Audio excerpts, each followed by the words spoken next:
My psychopath sister told me to calm myself and my mom encouraged her, so I tried to silently escape the house. My mom caught me and did everything she could to stop me. Plus 3 updates. When I told my abusive mom I wanted to move out of her house for college, she started literally bawling her eyes out and screaming that I don't love her. My sister walked in and asked what happened. My mom screamed that I don't love her and want to move away. My sister took out her phone and completely unprovoked sent me the following DM. You dumb bitch. I hate you. You're trash and I'm glad you were robbed. No one loves you and no one ever will. And how dare you make my mom upset. She was kind to you all her life and all she wanted was for you to stay. You're never going to be anything and I know you've been feeling like unaliving yourself. So why don't you actually go and do it? No one will care. Your boyfriend broke up with you last year and I think that goes to show no one cares about you. I hope you get raped again, but I should stop talking before you call the cops on me like you used to do to mom when we were kids. There's so much I'd love to say to you, but I don't want to be a bully. When I read that, I started crying, and when my mom saw me crying, she started laughing uncontrollably and calling my sister hilarious. You're going nowhere, my mom said to me before walking away. I wanted to leave immediately, but I didn't even know where to go. I tried to calm down, tried to think, but then my sister walked back into the room. She had this smug look on her face. She stopped in front of me and just stared, like she was daring me to say something. What's wrong? She asked, her voice dripping with fake concern. Did I hurt your feelings? She didn't wait for me to answer. Oh wait, I forgot. You don't have any. You're just this empty shell who thinks everyone owes her something. I didn't say anything. I didn't trust myself to speak. I knew if I opened my mouth, I'd either scream or start crying again, and I didn't want to give her the satisfaction. She leaned in closer, lowering her voice. You're such a pathetic little crybaby. No wonder no one wants you around. Then she moved behind me, and before I could react, she flicked the back of my head. I stumbled forward a bit, and she laughed. Oops, she said mockingly. Sorry, didn't see you standing there. It stung, but I didn't turn around. I just stood there, my fists clenched, trying to hold it together. I felt trapped, like I couldn't even move. She leaned in again, her breath against my ear. You know,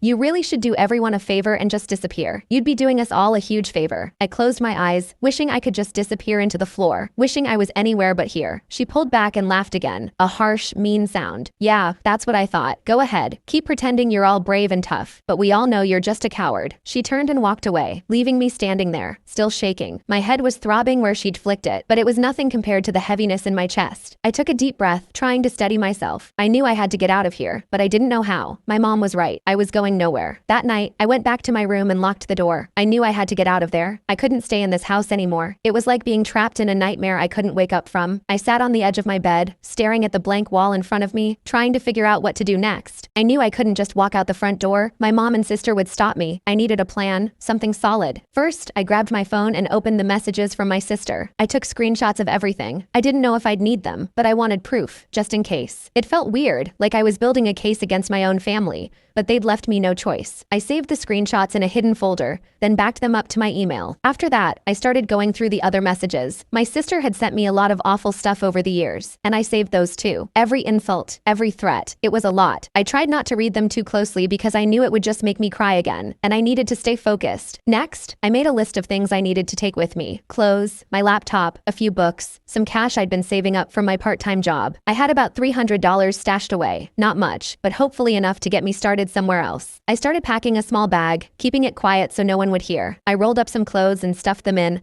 along with my laptop and charger. I shoved the cash deep in my backpack, under everything else. My heart was pounding the whole time like I was doing something wrong, but I kept telling myself I had to do this. I couldn't stay here and keep pretending everything was okay. As I was zipping up the bag, I heard footsteps coming down the hallway. I froze, my heart in my throat. The doorknob rattled and I realized I'd forgotten to unlock it. Open the door, my mom's voice came through, sharp and annoyed. I hesitated for a second, then forced myself to get up and unlock the door. She pushed it open and stood there, arms crossed, glaring at me. Her eyes flicked to the bag on my bed, and I could see the realization dawning on her face. What the hell do you think you're doing? She demanded. I tried to stay calm, tried to think of something to say, but I could feel the panic rising in my chest. I'm just packing some stuff, I said, my voice shaking a little. For college. I just wanted to be ready. Don't lie to me, she snapped, stepping into the room. You think you're leaving? After everything I've done for you, you're just going to walk out? I swallowed hard, my mouth dry. I'm not trying to leave right now, I said, forcing a smile. I was just getting things together. I'm not going anywhere. She didn't believe me. I could see it in her eyes. She took a step closer, her face inches from mine. You think you're so smart, don't you? Think you're going to run off and have this perfect little life? Well, you're not. You're not going anywhere. I know, Mom, I said, keeping my voice soft. I know. I'm staying here. I'm sorry. I hated saying it, hated pretending, but I knew if I didn't, she'd make everything worse. She looked at me for a long time, her eyes boring into mine like she was trying to see if I was lying. I forced myself to keep looking back, to keep my expression calm. Finally, she stepped back, her lips curling into a sneer. That's right, she said. You're not going anywhere. You belong here, with your family. Don't you forget that. I nodded, trying to look as defeated as I felt. I won't forget, I said quietly. She gave me one last glare before turning and leaving the room, slamming the door behind her. I let out a shaky breath, feeling like I'd just run a marathon. My hands were trembling as I finished packing, stuffing a few more things into the bag. I wasn't going to let her win. I wasn't going to stay here and let them destroy me. I didn't know how I was going to do it, but I was going to get out of this house. I had to. Even if it meant sneaking out in the middle of the night, I was going to leave. I wasn't going to let them break me anymore. I'm escaping this house, and I don't care what I have to do in order to do it. Something I should also mention is that I have been able to secretly contact an acquaintance of mine. I told her about my family situation, and she and her family kinda know my mom, and they told me they would be willing to take me in if I made my way down to them, and didn't tell anyone where I was staying. That's where I'm going. Update 1. My hands are shaking, but I am on the way to a domestic violence shelter. I am very afraid. The family who was going to take me in said that my mom is way too scary when she's mad, and in case she finds out where I am, they are afraid she is going to do something crazy to them, and they don't want to take that risk. I'm very upset with them about this. She didn't even have to know I was there. How could she have found out? They live miles and miles away. Right now, I look like a mess, and it's because it all happened fast. The night I left, my mom saw me walking out the door. A vase was thrown at me by her, and nasty things were said. My life was threatened by her. I didn't even have time to shower or anything. I look and smell awful. Update 2. I am at the ER getting my medicine. The domestic violence shelter is paying for it. I'm afraid of getting judged because I actually rolled out of bed and look awful.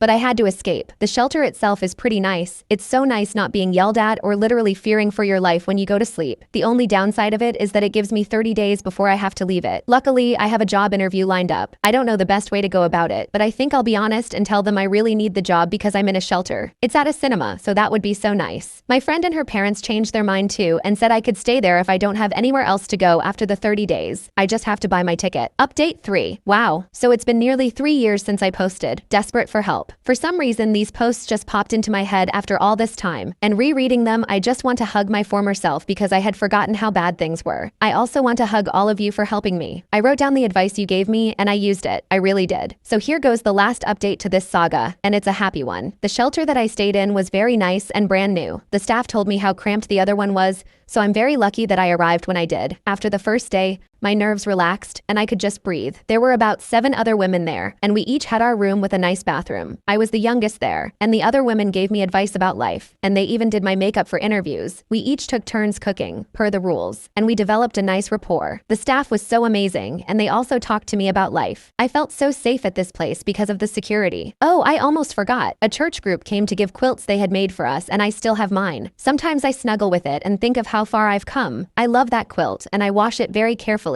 We also had group and individual therapy, which really helped. I know every domestic violence shelter experience isn't like this, but please don't be afraid to just leave when things get bad. Family abuse counts as domestic violence. I was able to find a job that paid more than the movie theater offered, and I told them that I didn't plan on going back to school in the future. Yes, it was a lie, but there was no way I could afford rent by working at a movie theater. I decided to look for my own place instead of just staying with the friend that offered because I needed stability. And if things got bad, I didn't really have a support net and would have to start over. I had no reason to think things would go bad, but after leaving such a bad situation, I guess nothing felt secure for me. I rented a room and my roommate was never home because he was a truck driver. I didn't feel very comfortable staying with an older man I didn't know, but I had very few options. He was very nice, and because our schedules never aligned, we left each other goodbye notes since we couldn't do it in person. I still have his note. I did go back to school the next semester when my medical leave was over, but not at my original school. I felt like I needed a fresh start, and my family knew about the old school anyway, so I applied to different schools. I got into a great school. I told my story of everything I had survived in the essay. When my sister told me that I wasn't going to be anything, she was wrong, and I think she knew she was wrong in her assessment of me. I graduated this year, and I have stability that I've never known before. Although I'm a few years older than I wanted to be when I graduated,